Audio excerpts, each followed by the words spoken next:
أعوذ بالله من الشيطان الرجيم. بسم الله الرحمن الرحيم. الرحمن علم القرآن، خلق الإنسان علمه البيان. الشمس والقمر بحسبان، والنجم والشجر يسجدان. والسماء رفعها ووضع الميزان، ألا تطغوا في الميزان. وأقيموا الوزن بالقسط ولا تخسروا الميزان. والأرض وضعها للأنام، فيها فاكهة والنخل ذات الأكمام، والحب ذو العصف والريحان. فبأي آلاء ربكما تكذبان؟ خلق الإنسان من صلصال كالفخار، وخلق الجان من مارج من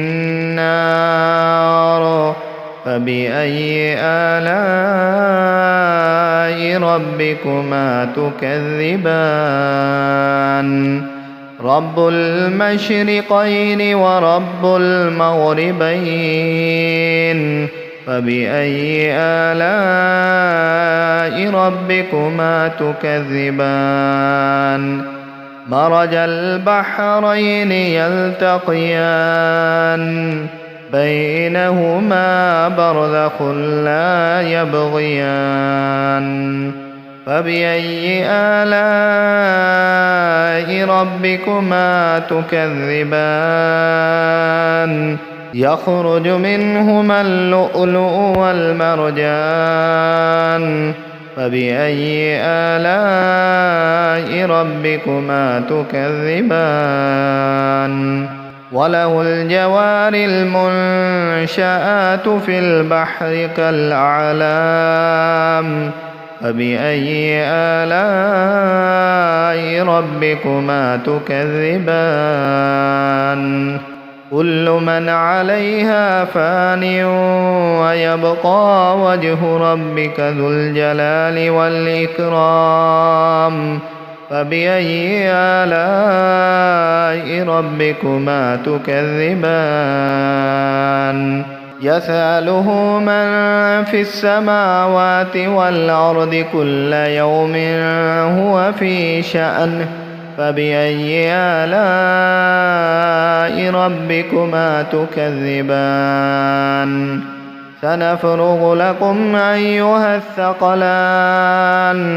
فبأي آلاء ربكما تكذبان؟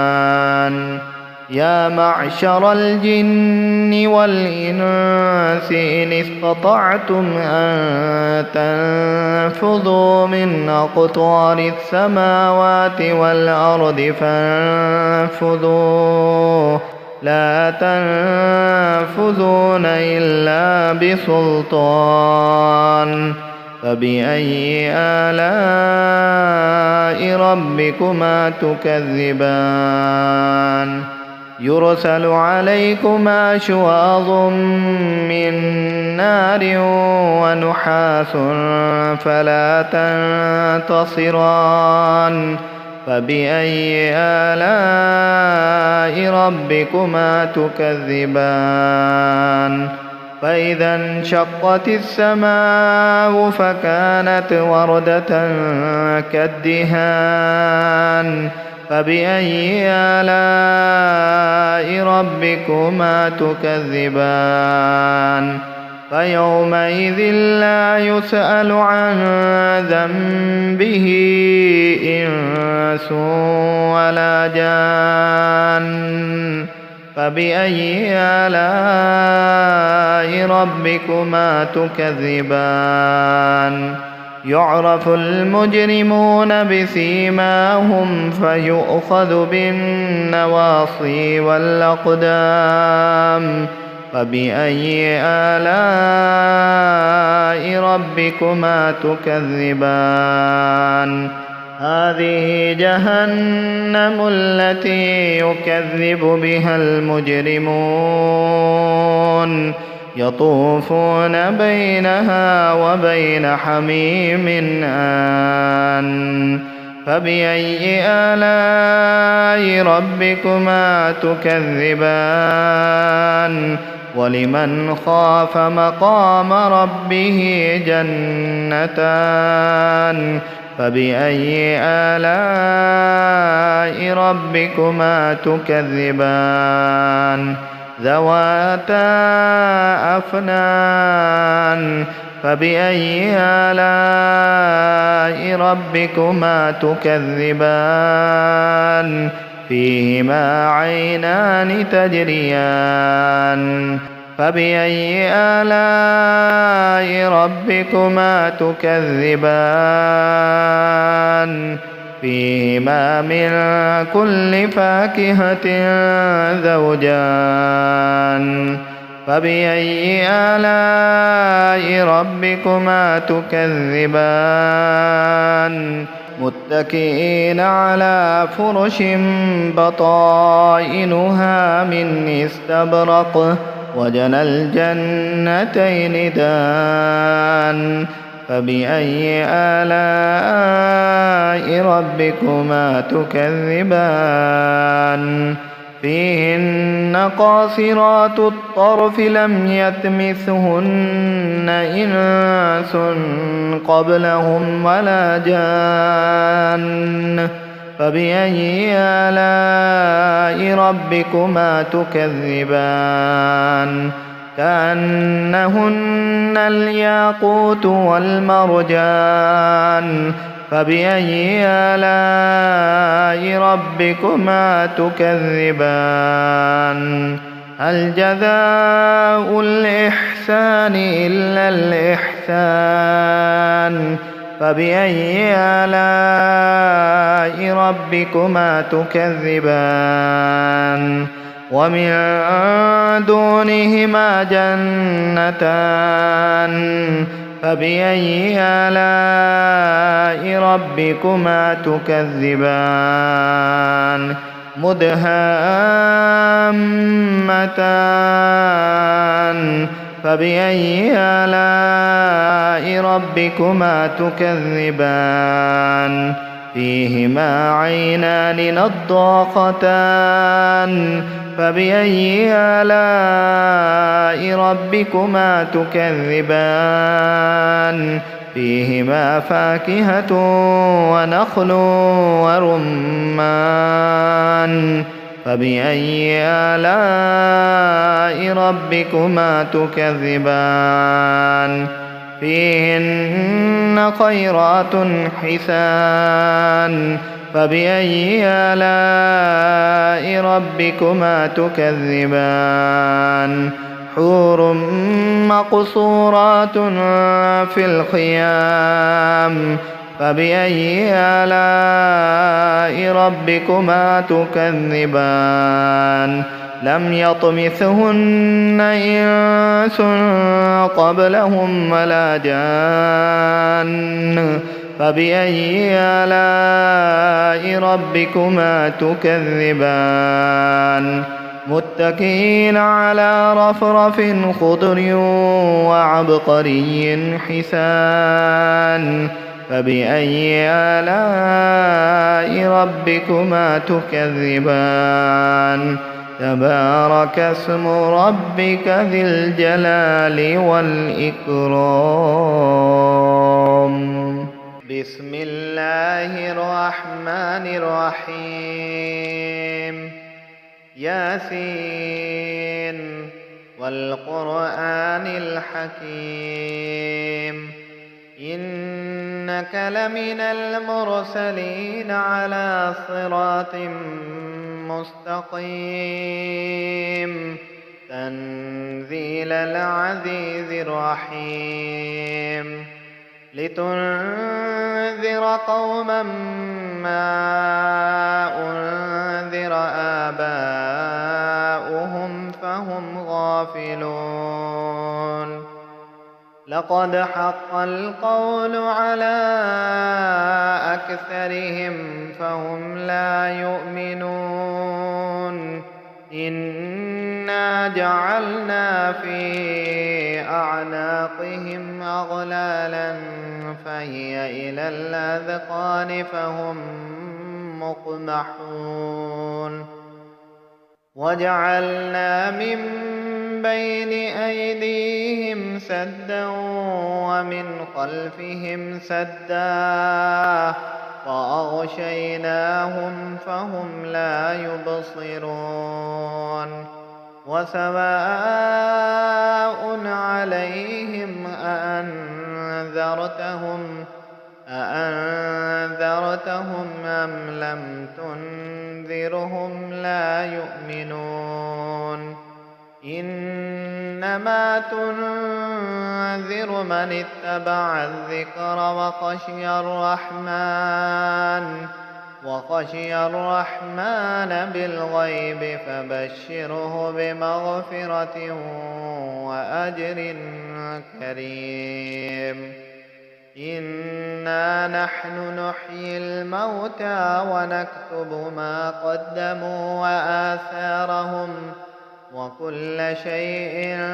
أحصيناه في إمام مبين واضرب لهم مثلا أصحاب القرية إذ جاءها المرسلون إذ أرسلنا إليهم 2 فكذبوهما فعززنا ب3 فقالوا إنا إليكم مرسلون قالوا ما أنتم إلا بشر مثلنا وما أنزل الرحمن من شيء إن أنتم إلا تكذبون قالوا ربنا يعلم إنا إليكم لمرسلون وما علينا إلا البلاغ المبين قالوا إنا تطيرنا بكم لئن لم تنتهوا لنرجمنكم وليمسنكم منا عذاب أليم قالوا طائركم معكم أئن ذكرتم بل أنتم قوم مسرفون وجاء من أقصى المدينة رجل يسعى قال يا قوم اتبعوا من لا يسألكم أجرا وهم مهتدون وما لي لا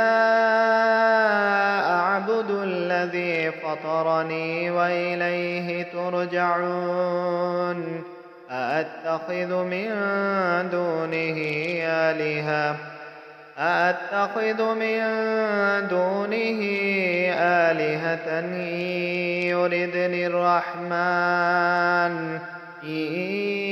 يردني الرحمن بضر لا تغن عني شفاعتهم شيئا ولا ينقذون إني إذا لفي ضلال مبين آمنت بربكم فاسمعون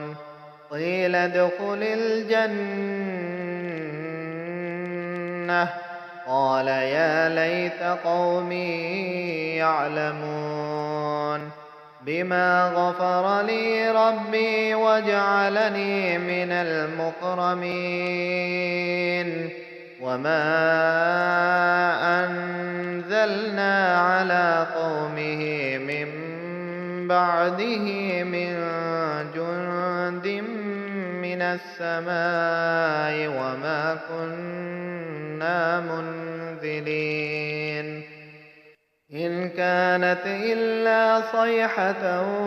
واحدة فإذا هم خامدون يا حسرة على العباد ما يأتيهم من رسول إلا كانوا به يستهزئون ألم يروا كم أهلكنا قبلهم من القرون أنهم إليهم لا يرجعون وإن كل لما جميع لدينا محضرون وآية لهم الأرض الميتة أحييناها وأخرجنا منها حبا فمنه يأكلون وجعلنا فيها جنات من نخيل وأعناب وفجرنا فيها من العيون ليأكلوا من ثمره وما عملته أيديهم أفلا يشكرون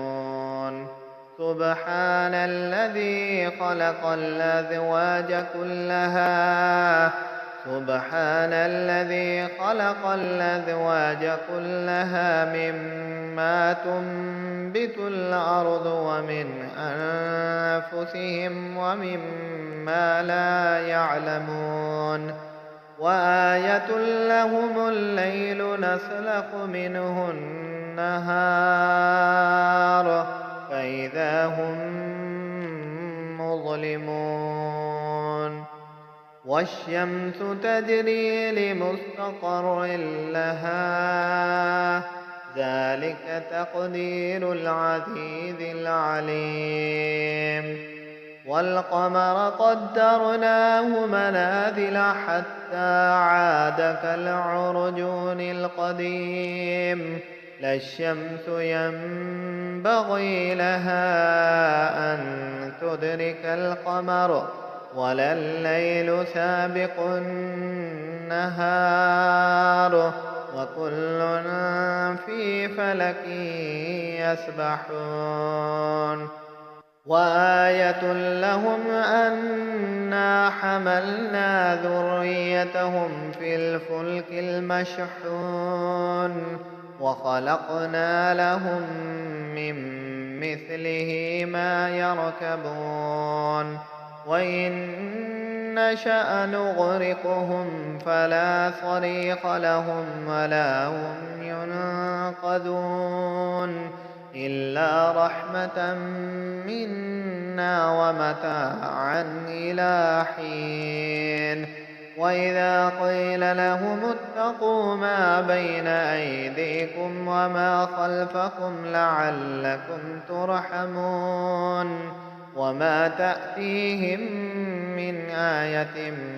من آيات ربهم إلا كانوا عنها معرضين وإذا قيل لهم أنفقوا مما رزقكم الله قال الذين كفروا للذين آمنوا أنطعم من لو يشاء الله أطعمه إن أنتم إلا في ضلال مبين ويقولون متى هذا الوعد إن كنتم صادقين ما ينظرون إلا صيحة واحدة تأخذهم وهم يخصمون فلا يستطيعون توصية ولا إلى أهلهم يرجعون ونفخ في الصور فإذا هم من الأجداث إلى ربهم ينسلون قالوا يا ويلنا من بعثنا من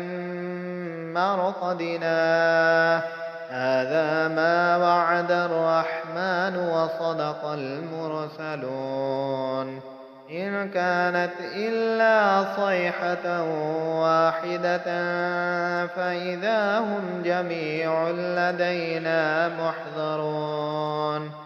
فاليوم لا تظلم نفس شيئا ولا تجزون إلا ما كنتم تعملون إن أصحاب الجنة اليوم في شغل فاكهون هم وأزواجهم في ظلال على الأرائك متكئون لهم فيها فاكهة ولهم ما يدعون سلام قولا من رب رحيم وامتازوا اليوم أيها المجرمون ألم عاهد إليكم يا بني آدم ألا تعبدوا الشيطان إنه لكم عدو مبين وأن اعبدوني هذا صراط مستقيم ولقد أضل منكم جبلا كثيرا أفلم تكونوا تعقلون هذه جهنم التي كنتم توعدون اصلوها اليوم بما كنتم تكفرون اليوم نختم على أفواههم وتكلمنا أيديهم وتشهد أرجلهم بما كانوا يكسبون ولو نشاء لطمسنا على أعينهم فاستبقوا الصراط فأنى يبصرون ولو نشاء لمسخناهم على مكانتهم فما استطاعوا مضيا ولا يرجعون ومن نعمره ننكسه في الخلق أفلا يعقلون وما علمناه الشعر وما ينبغي له إن هو إلا ذكر وقرآن مبين لينذر من كان حيا ويحق القول على الكافرين أولم يروا أنا خلقنا لهم مما عملت أيدينا أنعاما فهم لها مالكون وذللناها لهم فمنها ركوبهم ومنها يأكلون ولهم فيها منافع ومشارب أفلا يشكرون واتخذوا من دون الله آلهة لعلهم ينصرون لا يستطيعون نصرهم وهم لهم جند محضرون فلا يحزنك قولهم إنا نعلم ما يسرون وما يعلنون أولم ير الإنسان أنا خلقناه من نطفة فإذا هو خصيم مبين وضرب لنا مثلا ونسي خلقه قال من يحيي العظام وهي رميم قل يحييها الذي أنشأها أول مرة وهو بكل خلق عليم الذي جعل لكم من الشجر الأخضر نارا فإذا أنتم منه توقدون أوليس الذي خلق السماوات والأرض بقادر على أن يخلق مثلهم بلى وهو الخلاق العليم إنما أمره إذا أراد شيئا أن يقول له كن فيكون فسبحان الذي بيده ملكوت كل شيء وإليه ترجعون بسم الله الرحمن الرحيم إذا وقعت الواقعة ليس لوقعتها كاذبة خافضة رافعة إذا رجت الأرض رجا وبست الجبال بسا فكانت هباء منبثا وكنتم أزواجا ثلاثة فأصحاب الميمنة ما أصحاب الميمنة وأصحاب المشأمة ما أصحاب المشأمة والسابقون السابقون أولئك المقربون في جنات النعيم ثلة من الأولين وقليل من الآخرين على سرر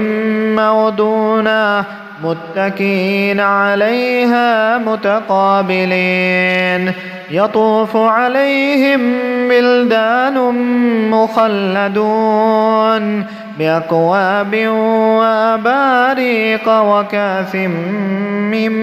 معين لا يصدعون عنها ولا ينزفون وفاكهة مما يتخيرون ولحم طير مما يشتهون وحور عين كأمثال اللؤلؤ المكنون جزاء بما كانوا يعملون لا يسمعون فيها لغوا ولا تأثيما إلا قيلا سلاما سلاما وأصحاب اليمين ما أصحاب اليمين في سدر مخضود وطلح منضود وظل ممدود وماء مسكوب وفاكهة كثيرة لا مقطوعة ولا ممنوعة وفرش مرفوعة إنا أنشأناهن إن شاء فجعلناهن أبكارا عربا أترابا لأصحاب اليمين ثلة من الأولين وثلة من الآخرين وأصحاب الشمال ما أصحاب الشمال في سموم وحميم وظل من يحموم لا بارد ولا كريم إنهم كانوا قبل ذلك مترفين وكانوا يصرون على الحنث العظيم وكانوا يقولون أإذا متنا وكنا ترابا وعظاما أإنا لمبعوثون أوآباؤنا الأولون قل إن الأولين والآخرين لمجموعون إلى ميقات يوم معلوم ثم إنكم أيها الضالون المكذبون لآكلون من شجر من زقوم فمالئون منها البطون فشاربون عليه من الحميم فشاربون شرب الهيم هذا نزلهم يوم الدين نحن خلقناكم فلولا تصدقون أفرأيتم ما تمنون أنتم تخلقونه أم نحن الخالقون نحن قدرنا بينكم الموت وما نحن بمسبوقين على أن نبدل أمثالكم وننشئكم فيما لا تعلمون ولقد علمتم النشأة الأولى فلولا تذكرون أفرأيتم ما تحرثون أأنتم تزرعونه أم نحن الزارعون لو نشاء لجعلناه حطاما فظلتم تفكهون إنا لمغرمون بل نحن محرومون أفرأيتم الماء الذي تشربون أأنتم أنزلتموه من المزن أم نحن المنزلون لو نشاء جعلناه جاجا فلولا تشكرون أفرأيتم النار التي تورون أأنتم أنشأتم شجرتها أم نحن المنشئون نحن جعلناها تذكرة ومتاعا للمقوين فسبح باسم ربك العظيم فلا أقسم بمواقع النجوم وإنه لقسم لو تعلمون عظيم إنه لقرآن كريم في كتاب مكنون لا يمسه إلا المطهرون تنزيل من رب العالمين أفبهذا الحديث أنتم مدهنون وتجعلون رزقكم أنكم تكذبون فلولا إذا بلغت الحلقوم وأنتم حينئذ تنظرون ونحن أقرب إليه منكم ولكن لا تبصرون فلولا إن كنتم غير مدينين ترجعونها إن كنتم صادقين فأما إن كان من المقربين فروح وريحان وجنة نعيم. وأما إن كان من أصحاب اليمين فسلام لك من أصحاب اليمين. وأما إن كان من المكذبين الضالين فنزل من حميم وتصلية جحيم. إن هذا لهو حق اليقين. فسبح باسم ربك العظيم. بسم الله الرحمن الرحيم. تبارك الذي بيده الملك وهو على كل شيء قدير. الذي خلق الموت والحياة ليبلوكم أيكم أحسن عملا وهو العزيز الغفور. الذي خلق 7 سماوات طباقا ما ترى في خلق الرحمن من تفاوت فارجع البصر هل ترى من فطور ثم ارجع البصر مرتين ينقلب إليك البصر خاسئا وهو حسير. ولقد زينا السماء الدنيا بمصابيح وجعلناها رجوما للشياطين وأعتدنا لهم عذاب السعير.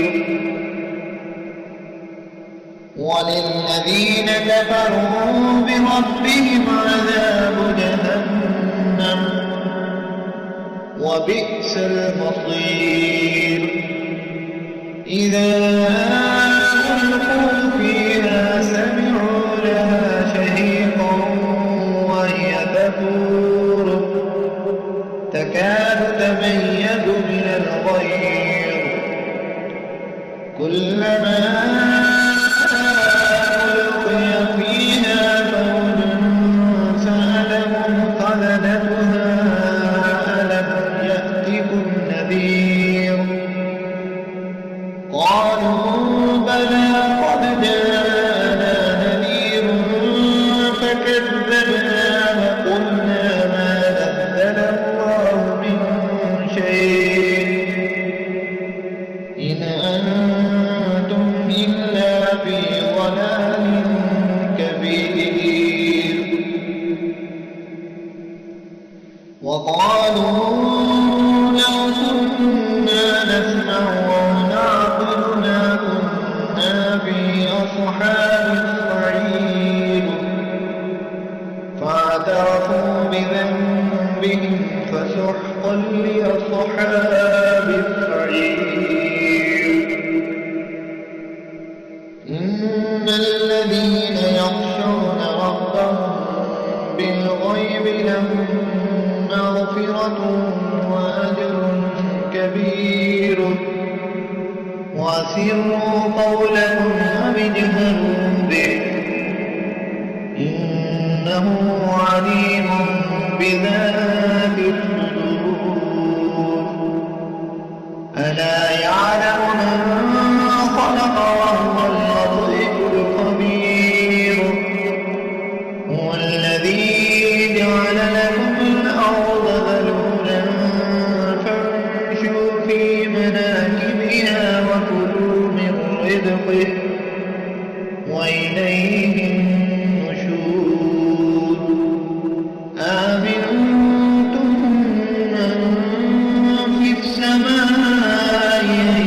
يخسف بكم الأرض أم أمنتم من في السماء أن يرسل عليكم حاصبا فستعلمون كيف نذير ولقد كذب الذين من قبلهم فكيف كان نكير أولم يروا إلى الطير فوقهم صافات ويقبضن ما يمسكن إلا الرحمن إنه بكل شيء بصير أمن هذا الذي هو جند لكم ينصركم من دون الرحمن إن الكافرون إلا في غرور أمن هذا الذي يرزقكم إن أمسك رزقه بل لجوا في عتو ونفور أفمن يمشي مكبا على وجهه أهدى أمن يمشي سويا على صراط مستقيم قل هو الذي أنشأكم وجعل لكم السمع والأبصار والأفئدة قليلا ما تشكرون قل هو الذي ذرأكم في الأرض وإليه تحشرون ويقولون متى هذا الوعد إن كنتم صادقين قل إنما العلم عند الله وإنما أنا نذير مبين فلما رأوه زلفة سيئت وجوه الذين كفروا وقيل هذا الذي كنتم به تدعون قل أرأيتم إن أهلكني الله ومن معي أو رحمنا فمن يجير الكافرين من عذاب أليم قل هو الرحمن آمنا به وعليه توكلنا فستعلمون من هو في ضلال مبين قل أرأيتم إن أصبح